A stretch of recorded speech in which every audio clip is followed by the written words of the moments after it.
I never imagined that Christmas would be the day my entire life unraveled. My fiancé Jack and I were visiting my parents' home for the holidays, gathered around the fireplace, when my mom pulled out the dusty photo albums she loved to share. As we flipped through pages of my childhood, Jack suddenly went rigid beside me. His hand gripped mine so tightly it hurt. "Yvette," he whispered, his voice barely audible. "Don't you see it?" When I asked what he meant, he pointed to a specific photo, his finger trembling. "How can you not see it?"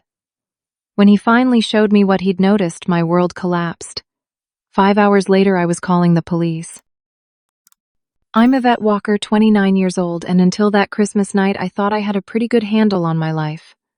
I teach 3rd grade at Pinewood Elementary in Portland. Love my job and have wonderful relationships with my students.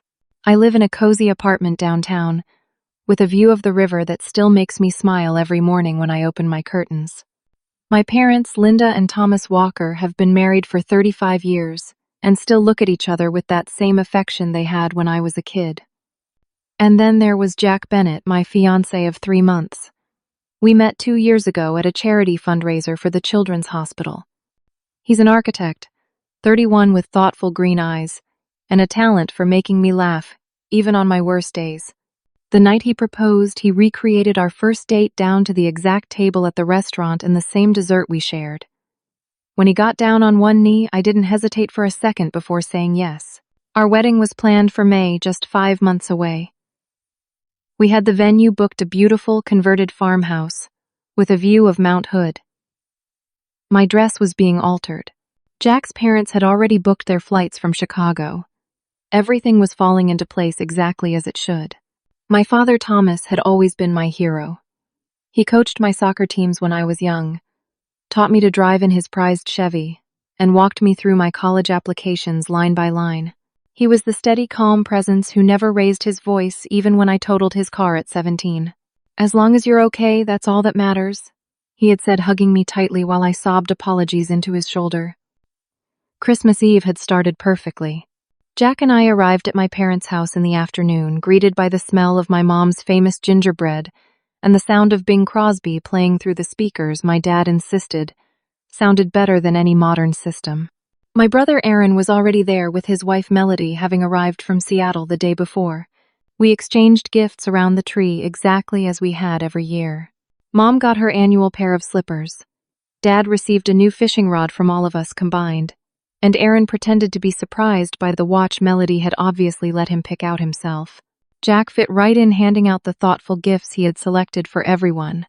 A rare cookbook for my mom, vintage fishing lures for my dad, and tickets to a Seahawks game for Aaron and Melody. The house looked like something from a Hallmark movie. Garland draped over every doorway, family stockings hung by the fireplace, and a tree decorated with ornaments collected over decades. Many had been made by small versions of Aaron and me, popsicle stick frames and salt dough shapes with our tiny handprints pressed into them. After dinner, we sat in the living room with mugs of hot cocoa spiked with Baileys, except for Melody, who stuck with plain hot chocolate since they were trying for a baby. The conversation flowed easily, stories about past Christmases, updates on neighbors I grew up with, and plans for the new year. "Oh, I almost forgot my mom," said suddenly, setting down her mug. "Jack hasn't seen the baby photos yet, has he?" She looked at him with that gleam in her eye that told me embarrassment was imminent. "Mom, really?" Tonight I groaned, but I was smiling. It was a family tradition I'd warned Jack about.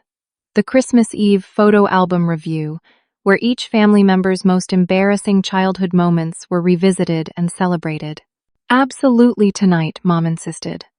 "Jack needs to know what he's getting into with this family." She headed toward the hall closet where the albums were stored.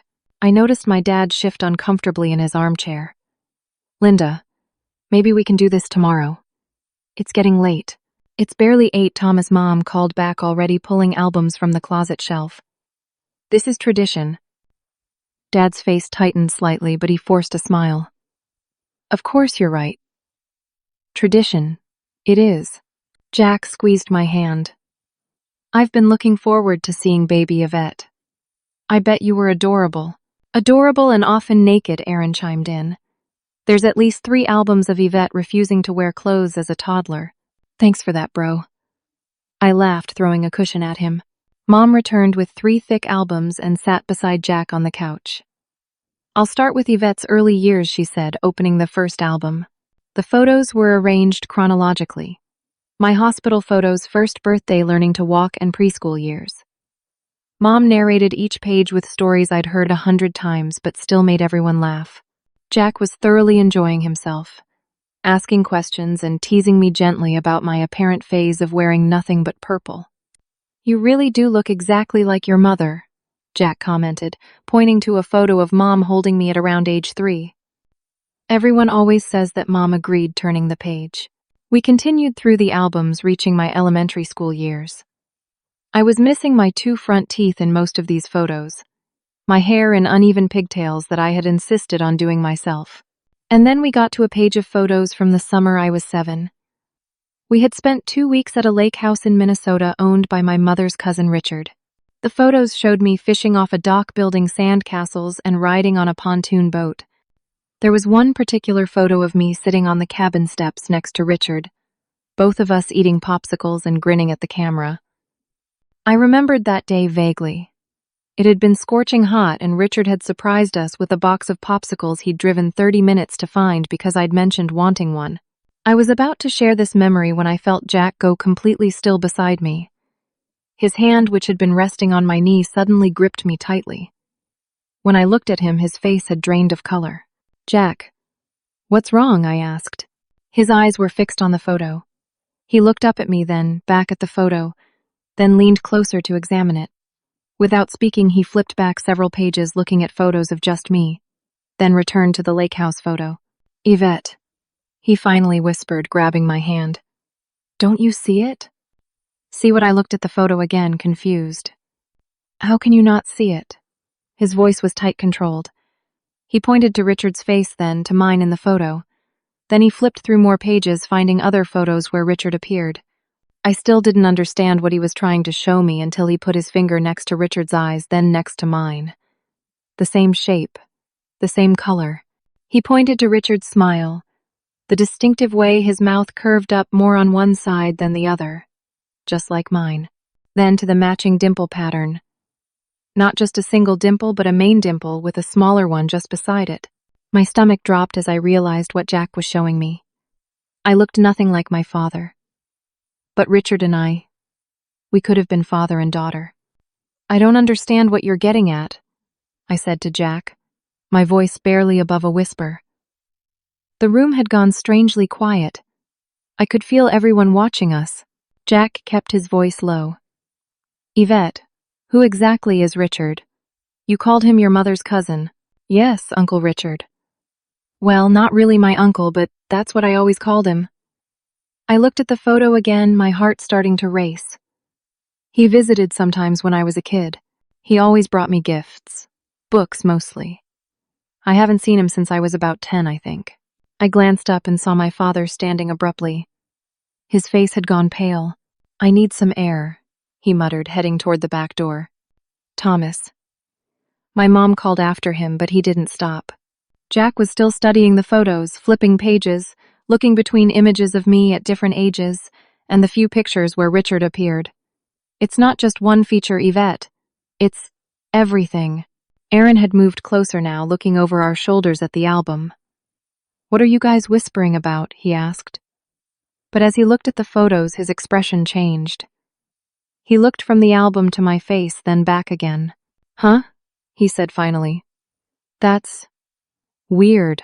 My mother set her mug down with a sharp crack against the coffee table. "What's weird?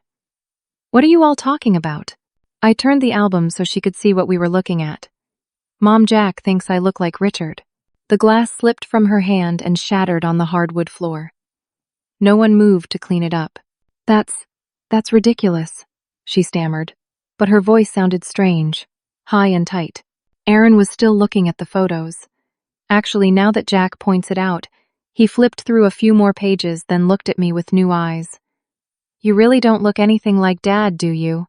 My whole life people had commented on how much I resembled my mother, but no one ever said I looked like my father. I had always assumed I just took after Mom's side of the family. But now, looking at these photos with fresh eyes, the resemblance between Richard and me was undeniable. Mom, I turned to her, my voice shaking. Who is Richard really? My mother's hands trembled as she tried to gather the broken glass. He's my cousin, like I said. Second cousin, actually. From my mother's side, Linda. Jack's voice was gentle but firm. I think you should tell Yvette the truth. Look at these photos. The resemblance is remarkable. I don't know what you're implying, my mother said, her voice rising. Thomas is Yvette's father. This is absurd. Melody had retreated to the kitchen, clearly uncomfortable with the tension. Aaron sat down heavily on the couch beside me. Where's Richard now? I asked. My mother wouldn't meet my eyes. I haven't kept in touch.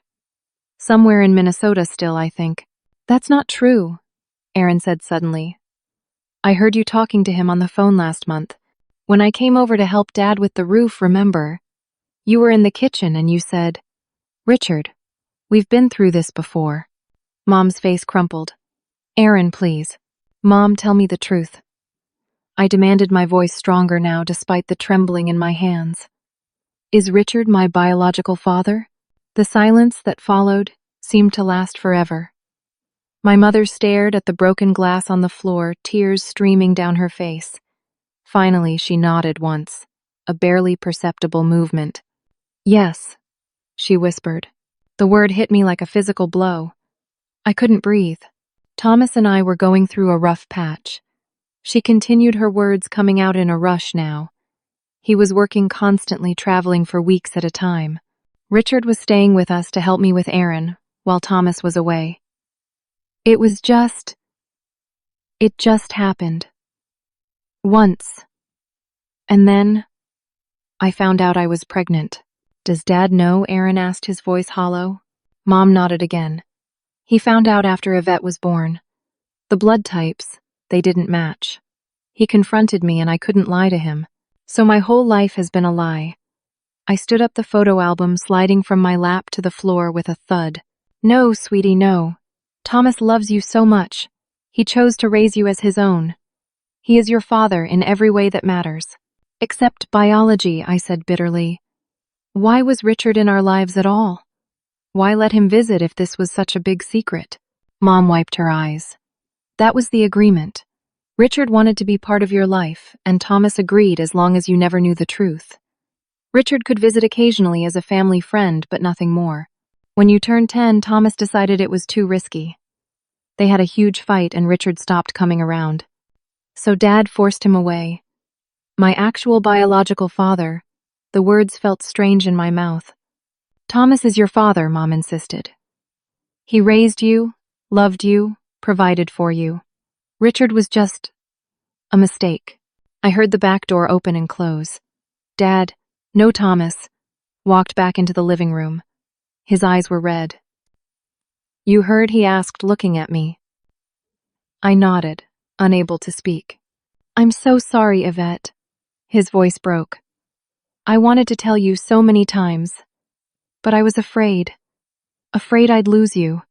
So instead you lied to me for 29 years. I could barely see through my tears. You let me build my entire identity on a lie. It wasn't a lie that I love you, he said. That has always been the truth. Where is Richard now? I demanded, turning back to my mother. I want to know everything. Mom and Thomas exchanged a glance. He's still in Minnesota, Mom admitted. We've kept in occasional contact. Has he tried to contact me? I asked. Neither of them answered, which was an answer in itself. He has, hasn't he? And you kept it from me. The betrayal cut deeper with each revelation. He sends cards sometimes, Mom finally said. Birthday cards. Graduation. Congratulations. Christmas cards. Where are they? I asked. Yvette. Please, Thomas began. Where are they? I shouted, surprising even myself with the force of my anger.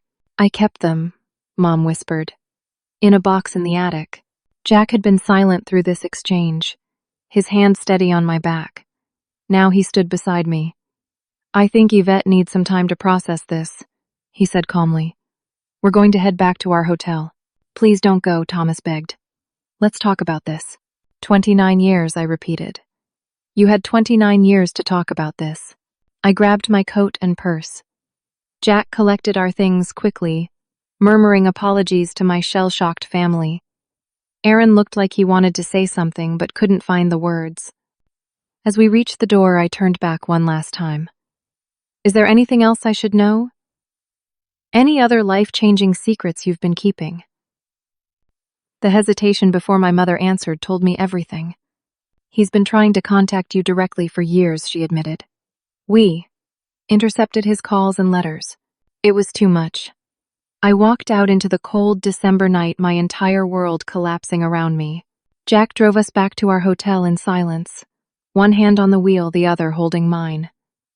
I stared out the window at the Christmas lights, blurring through my tears, trying to process what had just happened. The moment we entered our hotel room, my composure shattered. I collapsed onto the bed, sobs wrenching from my chest so violently I could barely breathe. Jack sat beside me, rubbing my back, not trying to offer platitudes or solutions, just being there. My whole life is a lie, I finally managed to say when the sobbing subsided enough for me to speak. Everything I thought I knew about myself, my family, none of it is true. That's not true, Jack said gently. You're still you. You're still the amazing woman I fell in love with. This doesn't change who you are. But it does, I insisted. My medical history, my identity, my relationship with my parents, it's all built on lies. How do I trust anything now? I paced the hotel room, memories flooding back with new context. The tension whenever Richard visited, the abrupt end to his visits. The way Thomas sometimes looked at me with an expression I couldn't quite place. Had it been doubt? Resentment, fear? I need to find Richard, I said suddenly. My biological father. I need to hear his side of the story. Okay, Jack agreed. But let's think about this logically. It's late on Christmas Eve. Let's take tonight to process, make a plan tomorrow. How can you be so calm about this? I asked. Not accusingly, but with genuine wonder. Because one of us needs to be, he said simply. And right now that can't be you. And that's okay. I nodded, grateful beyond words for his steadiness. The next morning, Christmas Day, I woke early after a fitful sleep. Jack was still beside me, his arm protectively around my waist, even in sleep. I carefully disentangled myself and went to the window, watching the snow that had begun falling overnight. By the time Jack woke, I had made a decision. I need to go back to the house, I told him. They'll be at church this morning. The 10 o'clock service. They go every Christmas. I want to look for those letters Richard sent me. Are you sure that's a good idea? Jack asked, concerned. No, I admitted. But I need answers, and I don't trust them to give them to me. We waited until 10:15, then drove back to my parents' house. As expected, the driveway was empty. I still had my key, a fact that seemed strangely invasive now, as if I no longer had the right to enter what I'd always considered my childhood home. The house was quiet, the Christmas tree lights still twinkling, the mess from last night cleaned up. We went straight upstairs to the attic access in the hallway ceiling. I'll go up, Jack offered, pulling down the ladder. No, I need to do this, I insisted. The attic was cold and dusty, filled with labeled boxes of holiday decorations, old clothes and memorabilia. It took some searching, but finally I found a cardboard box labeled simply R, tucked behind a stack of winter coats. My hands trembled as I carried it down to my old bedroom. Jack closed the door behind us, even though we were alone in the house, and sat beside me on the bed as I opened it. Inside were dozens of envelopes, all addressed to me, spanning more than 20 years. Birthday cards, Christmas cards, congratulations on my high school and college graduations. All unopened, their contents never shared. With shaking hands, I opened the earliest one, dated just after my 8th birthday. Dear Yvette. It read in neat handwriting. I hope you enjoyed the books I sent. I picked them because your mother mentioned how much you love stories about brave girls having adventures. I think of you often and treasure the time we spend together, even though it's not as much as I would like. Always know that you are loved very much. Your Uncle Richard. It seemed innocent enough, though knowing the truth gave the words new meaning. I opened more letters, moving through the years. As I got older, the tone of the letters changed subtly. A letter from when I was 15 read, I wish I could be there for your science fair.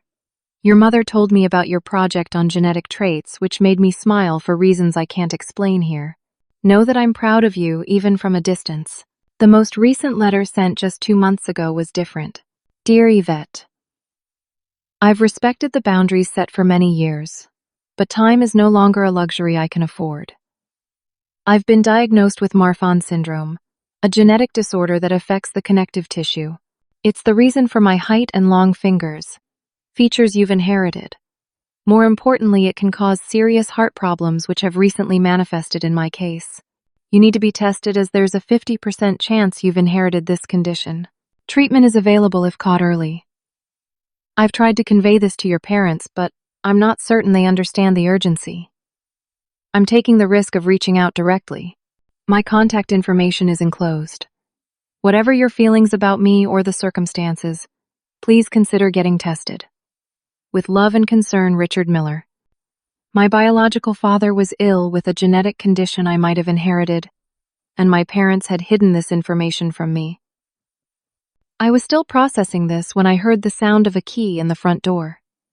My parents had returned from church earlier than expected. Jack and I froze the letters spread across my old bed. There was no way to hide what we'd been doing. Yvette. My mother's voice called up the stairs. Is that your car out front? We heard footsteps coming up the stairs. Then my bedroom door opened. My mother stood there still in her church clothes, taking in the scene. The open box, the letters scattered across the bed. Oh, was all she said, her face falling. He's sick, I said, holding up the most recent letter. Richard has Marfan syndrome, and I might have it too. Were you going to tell me that? Or were you going to let me find out when I had a heart attack? We were trying to figure out how she began. Stop lying, I cut her off. You've had 2 months since this letter arrived. 2 months to tell me about a potentially life-threatening condition. Thomas appeared behind her, his face ashen. Yvette, please understand. Understand what? That you were so desperate to keep this secret. That you'd risk my health. What kind of father does that? The word father came out bitter and twisted. We've made mistakes, Thomas admitted. Terrible mistakes. But everything we did because you love me. Yeah, I got that part. I stood up, gathering the letters. What I don't understand is why Richard stayed away completely after I was 10. These letters show he cared about me. What really happened? My parents exchanged a glance that confirmed there was more to the story. Thomas threatened him, my mother finally said, ignoring the warning look from her husband. Said he'd accuse Richard of inappropriate behavior with you if he didn't stay away physically. The room went silent. Jack stood up beside me, his presence a solid comfort. You threatened to falsely accuse him of abusing me. I was horrified. Your own cousin, I directed this at my mother. It wasn't like that, Thomas insisted. I just needed him gone. He was getting too close, asking to take you on trips alone. I was afraid he'd tell you the truth.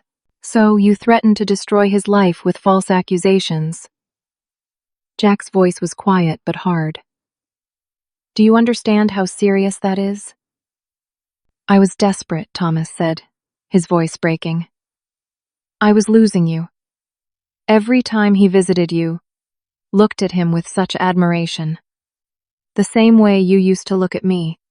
The naked pain in his voice would have moved me 24 hours ago.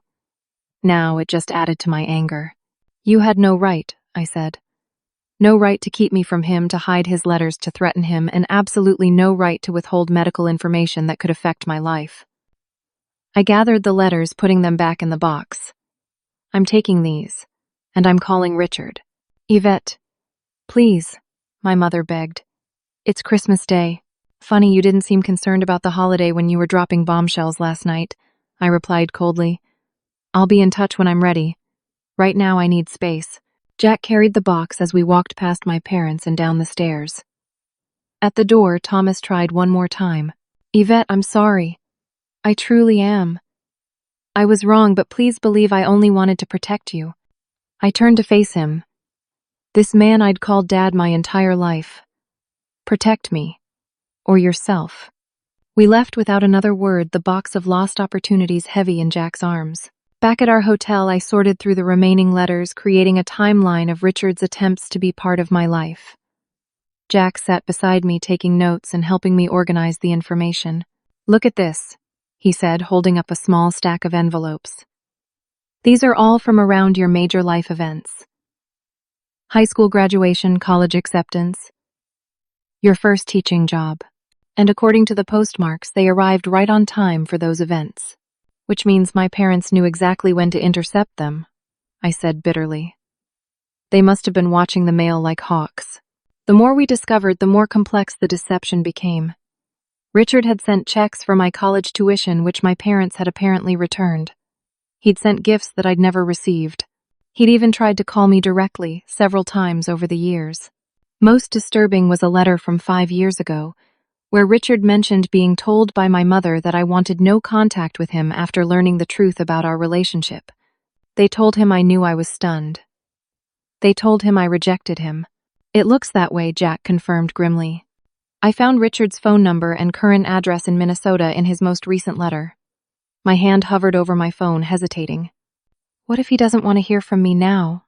I whispered. "What if he believes I've known the truth for years and chose to reject him?"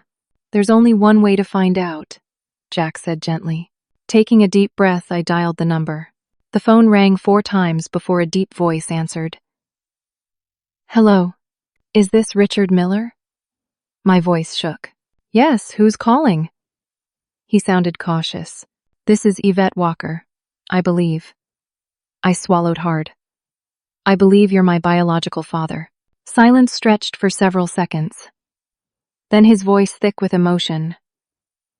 "Yvette, is it really you?" "Yes," I whispered, tears flowing freely now. "I just found out the truth yesterday. I found your letters today. They told me you knew years ago," he said, confirming my suspicion. "That you didn't want contact." That was a lie, I assured him. "I just learned everything yesterday at Christmas when my fiancé noticed our resemblance in old photos." We talked for over an hour. Richard filled in many blanks from my childhood. How he had fought to be part of my life. How Thomas had gradually restricted his access before finally threatening him with false allegations that would have ruined his career as a high school teacher. He explained more about his medical condition, urging me to get tested as soon as possible. "The physical traits are obvious," he said. "Your height, your fingers, your joints. But the cardiac complications are the real concern." "I'll make an appointment right away," I promised. As we were about to hang up, Richard said something that stopped me cold. "There's more you should know, Yvette. About your father. Thomas, I mean." "What about him?" I asked warily. The real reason he was so adamant about keeping me away wasn't just emotional. There were financial considerations. Financial. "What do you mean?" Richard sighed heavily. "When you were born, I set up a trust fund for you. I contributed to it regularly. College money, future security. Thomas was named as the trustee until you turned 25 when you were supposed to gain control." My heart sank. "Let me guess. I never saw that money." "I don't know," Richard admitted. "But about 6 years ago, Thomas contacted me asking for a significant loan. When I asked questions, he stopped communicating. That's when Linda told me you had learned the truth and wanted nothing to do with me." Jack, who had been listening to my side of the conversation, raised his eyebrows questioningly. I put the phone on speaker and asked Richard to repeat what he'd just told me. After hearing the full explanation, Jack looked troubled. "That sounds like your father might have misappropriated funds from your trust. That's a serious legal issue." "The amount should have been substantial by now," Richard confirmed. "I deposited $50,000 initially and added at least $5,000 every year. The implications were staggering. Not only had my parents lied about my parentage, but Thomas may have stolen money that was rightfully mine." After ending the call with a promise to stay in touch with Richard, I sat in stunned silence, trying to process this new information. "We need to find out what happened to that trust fund," Jack said. "And we should probably talk to a lawyer." The following day, we met with a family law attorney named Sarah Jensen, who listened carefully to our story. "What your parents did by intercepting mail addressed to you may constitute mail fraud, which is a federal offense," she explained. "And if your father misappropriated funds from a trust established for your benefit, that's conversion or embezzlement." I don't necessarily want to press charges, I said uncertainly. I just want the truth, and to understand what my options are. I recommend documenting everything Sarah advised. Keep all the letters, record dates and times of conversations. If you decide to pursue legal action later, this evidence will be crucial. That evening, back at our hotel, I received a strange phone call from a number I didn't recognize. Is this Yvette Walker? A male voice asked. Yes, who's this?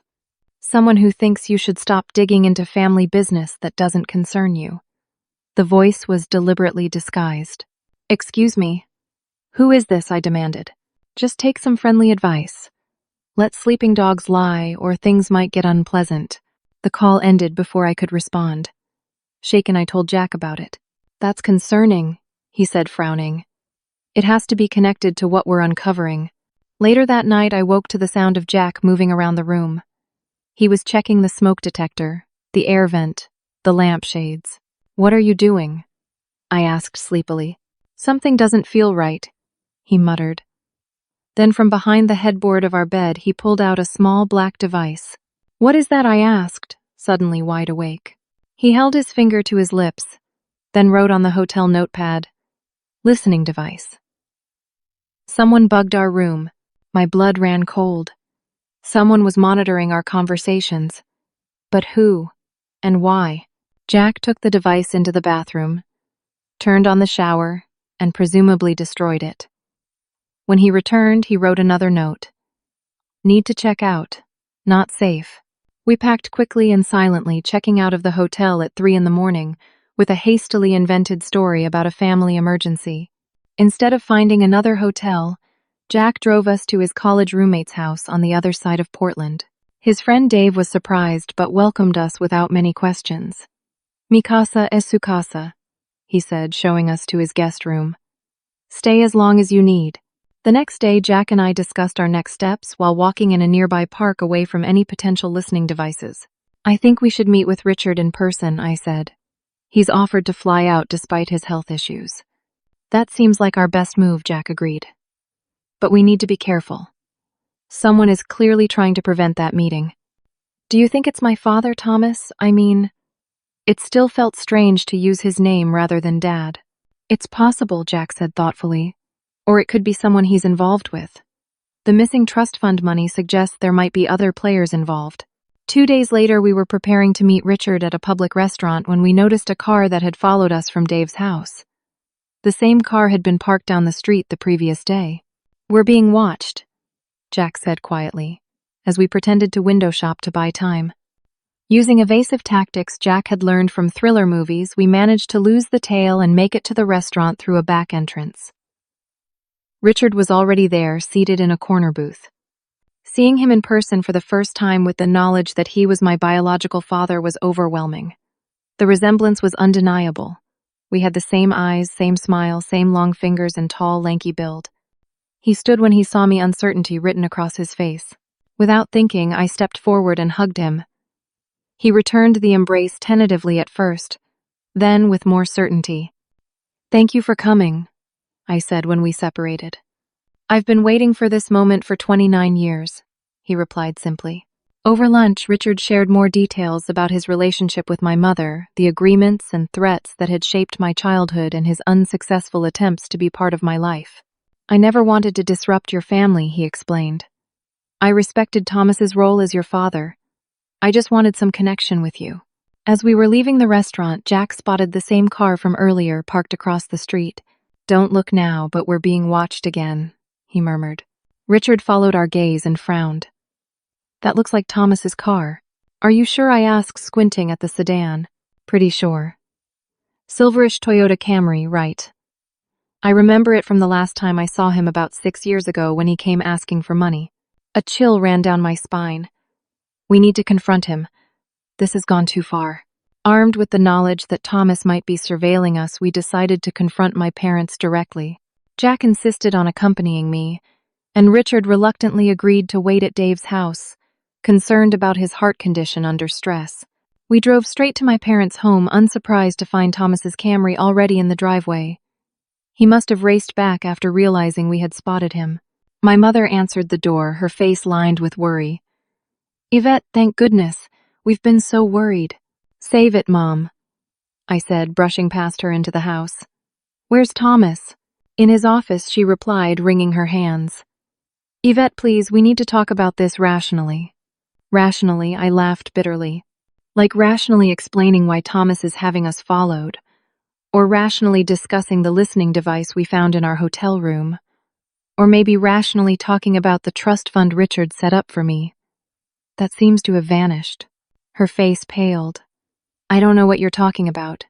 Thomas wouldn't. Wouldn't what lie threaten steal? Because he's already done all three. I marched toward his office, Jack close behind me. Thomas was sitting at his desk, looking older than I'd ever seen him. He didn't seem surprised to see us. How long have you been having us followed? I demanded without preamble. He sighed heavily. Yvette, you don't understand the situation. Then explain it. Jack said, his voice level but firm. Explain why you've been surveilling us, why you threatened Richard years ago, and what happened to the trust fund he established for Yvette. Thomas's eyes widened slightly at the mention of the trust fund. He told you about that? Yes, he told me everything, I said. About how you were the trustee of a fund that should have come to me at 25. I'm 29 now, Thomas. Where's the money? He rubbed his face with his hands. It's complicated. Uncomplicated, I snapped.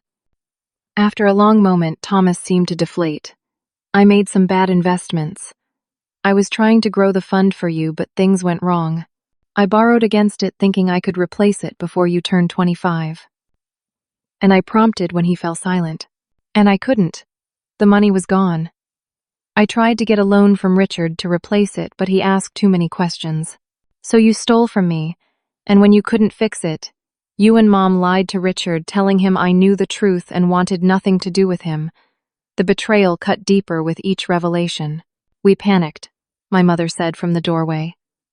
We were afraid of losing you, and afraid of the legal consequences. The money wasn't even the worst part. Thomas continued, his voice hollow. I borrowed from some people I shouldn't have. When I couldn't pay them back, they started putting pressure on me. What kind of people? Jack asked sharply. A private lender. Someone a colleague recommended. Thomas wouldn't meet our eyes. They charge high interest, but they don't ask questions. When I fell behind, they became insistent. Are you saying loan sharks are involved? I couldn't believe what I was hearing. Is that who called and threatened me? Who bugged our hotel room? Thomas nodded miserably. They're concerned about exposure. If this became a legal matter, their operation would be at risk. So all this, the surveillance, the threats, it wasn't just about keeping your secret. It was about covering up theft and illegal loans. I was stunned by the depth of the deception.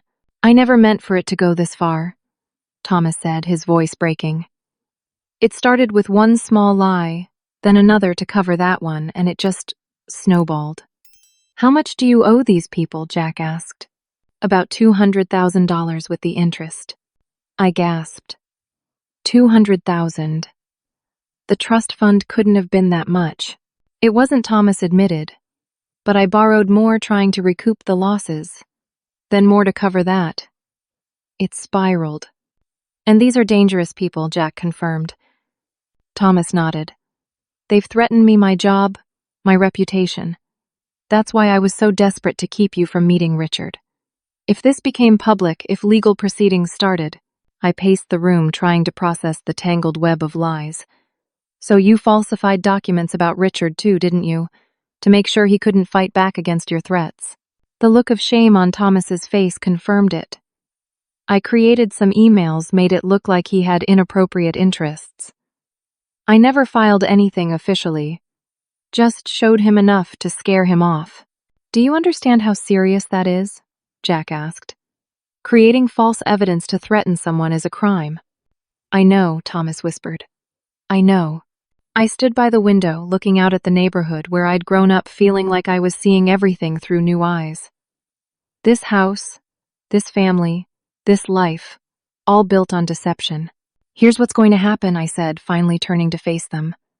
I'm going to contact the police about the threats and surveillance. The loan sharks, the bugging of our room. That's all illegal. Yvette, please, Thomas begged. They'll hurt us. Hurt you. I'm already hurt, I replied coldly. And we're not going to live in fear because of your bad decisions. What about everything else? My mother asked tentatively. The trust fund. The lies about Richard. The mail fraud. I don't know yet, I admitted. That depends on how honest you are from this point forward. I pulled out my phone. I'm calling the police now. You have 5 minutes to tell me everything else I need to know before they get here. The police took our statements about the threatening phone call and the surveillance device found in our hotel room. They were particularly interested when Jack mentioned the car that had followed us, which Thomas eventually admitted he had borrowed from a friend to avoid being recognized. Financial coercion often escalates to more serious threats, the detective explained. We take these matters very seriously. Thomas reluctantly gave them information about the loan shark operation, though he claimed to only know his direct contact, a man named Victor Reese. After the police left with promises to investigate, the house fell into an uneasy silence. My parents looked shell-shocked. I felt empty, drained of emotion. We should go, Jack said quietly. Richard will be wondering what happened. Yvette, please, my mother pleaded. Don't go to him. You lost the right to tell me what to do when you lied to me my entire life, I replied, gathering my things. As we headed for the door, Thomas made one last desperate attempt. He's not who you think he is, Yvette. Richard has his own secrets. I paused. What are you talking about? Ask him about Sarah Johnson. Thomas said, his voice hard. Ask him why he really left town 15 years ago. Jack tugged my arm gently. He's trying to manipulate you, Yvette. Let's go. Outside, the winter air was bitingly cold. I shivered, pulling my coat tighter around me. Do you think he's telling the truth about Richard hiding something? I asked Jack as we walked to our car.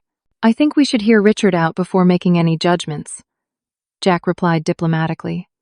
Thomas has proven he's willing to lie to protect himself. We drove back to Dave's house, carefully checking frequently to ensure we weren't being followed. When we arrived, Richard was waiting anxiously in the living room. How did it go? He asked as soon as we walked in. I gave him a brief summary of the confrontation, including the involvement of the police. When I mentioned Thomas's parting comment about Sarah Johnson, Richard's face paled. I was afraid he might bring that up, he said quietly. My heart sank. So there is something to it. Richard sighed heavily. Sarah Johnson was a colleague at the high school where I taught. Thomas twisted an innocent situation into something sinister to strengthen his threats against me. What happened? I asked. Sarah was going through a divorce and confided in me. We became close friends. Nothing more, despite what some people assumed. When her ex-husband became jealous and threatening, I helped her relocate to a different city. Thomas somehow found out and added it to his arsenal of threats, suggesting I had an inappropriate relationship with a vulnerable woman. Can this Sarah corroborate your story? Jack asked. Richard nodded. Absolutely. We're still in touch. She's remarried now, living in Oregon, actually about an hour from Portland. I wanted to believe him, but years of deception had made me cautious. Would you mind if we verified this with her? I'd welcome it, Richard said, pulling out his phone. I'll call her right now if you'd like. The conversation with Sarah Johnson, now Sarah Winters, confirmed Richard's account.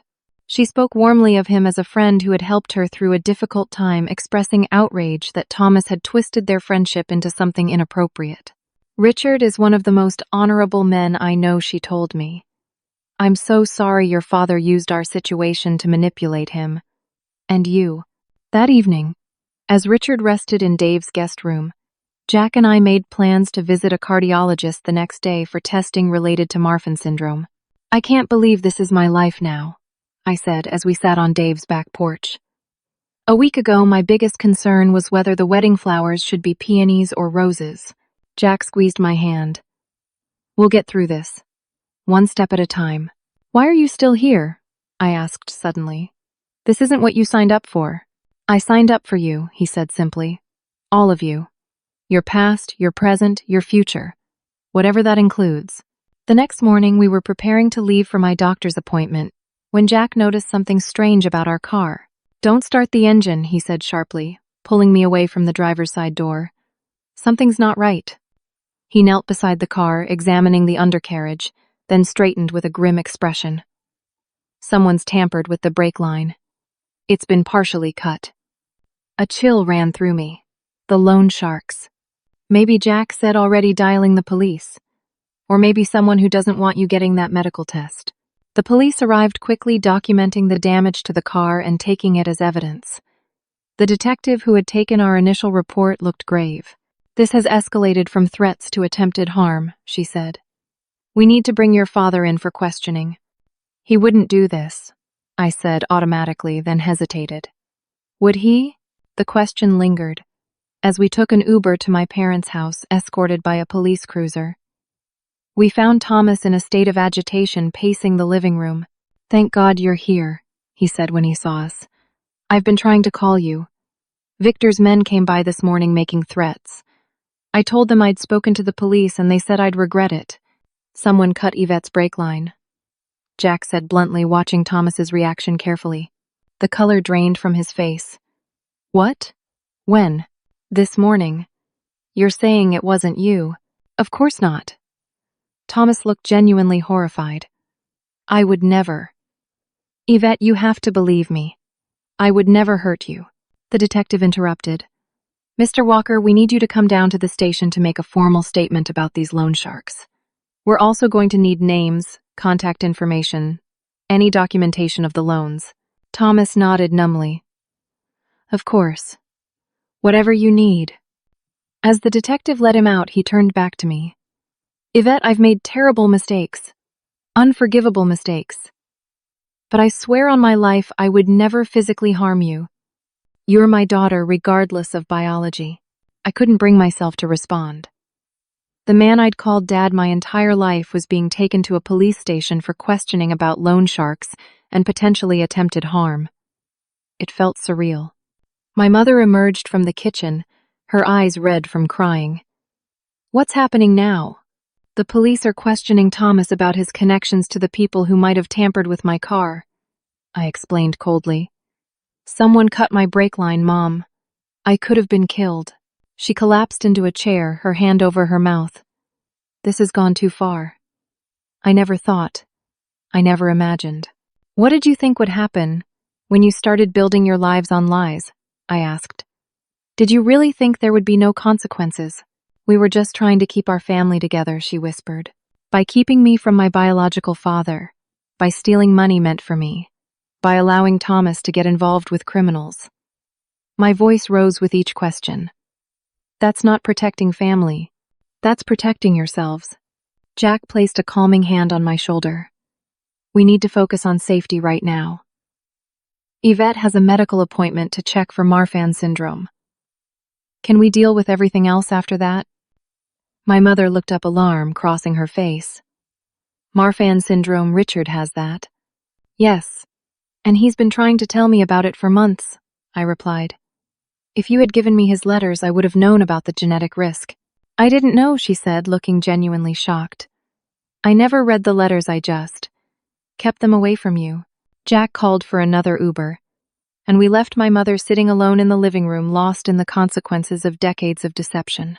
At the cardiologist's office, I underwent an echocardiogram and other tests. The doctor confirmed I had some physical markers consistent with Marfan syndrome and scheduled additional testing. The good news is that if we confirm the diagnosis, there are preventative measures we can take, he explained. Medication monitoring, lifestyle adjustments. Early detection is key. As we left the medical center, my phone rang. It was the detective. Miss Walker, we've detained Victor Reese based on your father's statement, she informed me. He's well known to us, connected to a loan operation that has ties to more organized criminal activities. We believe he was responsible for the surveillance and the tampering with your vehicle. What about Thomas? I asked. He's cooperating fully, she replied. He's provided all his financial records and documentation of the threats. The district attorney will determine what charges, if any, will be filed against him for his involvement with these individuals. After hanging up, I relayed the information to Jack. So, Thomas was telling the truth about the loan sharks. At least he said thoughtfully. But not about everything else, I reminded him. He still lied about Richard stole from my trust fund and created fake evidence to threaten an innocent man. Jack nodded. True, but at least he didn't try to harm you physically. It was a small comfort in a sea of betrayal. The next few days passed in a blur of police statements, medical appointments, and emotional conversations. Victor Reese and 2 of his associates were charged with multiple offenses, including the tampering with my car and illegal lending practices. The investigation uncovered a larger operation that had been preying on financially desperate individuals throughout Portland. Thomas was charged with embezzlement related to the trust fund, but was cooperating so extensively with the authorities on the loan shark operation that the prosecutor indicated leniency was likely. The fraud and false accusation threats against Richard were harder to prove legally after so many years, but Thomas admitted to everything. I had a difficult decision to make. Part of me wanted to see him face full consequences for his actions, but another part recognized the man who had raised me, coached my soccer teams, and taught me to drive. I don't know what to do. I confessed to Jack one evening. If I push for maximum charges, he could go to prison. If I don't, am I allowing him to escape responsibility? There's no perfect answer, Jack said. But consider this.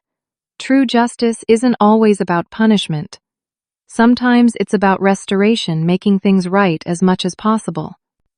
After much soul-searching, I met with the prosecutor and expressed my desire for Thomas to receive probation and mandatory counseling for his gambling addiction rather than jail time, provided he made full restitution of the trust fund. Money. The prosecutor agreed to recommend these terms to the judge. When I told Thomas of my decision during a tense meeting at the courthouse, he broke down completely. I don't deserve your mercy, he sobbed. After everything I've done. You're right, you don't, I said honestly. But this isn't just about what you deserve. It's about what kind of person I want to be. And I don't want to be someone consumed by vengeance. Medical tests confirmed I had Marfan syndrome, but fortunately my heart and aorta showed no significant problems yet.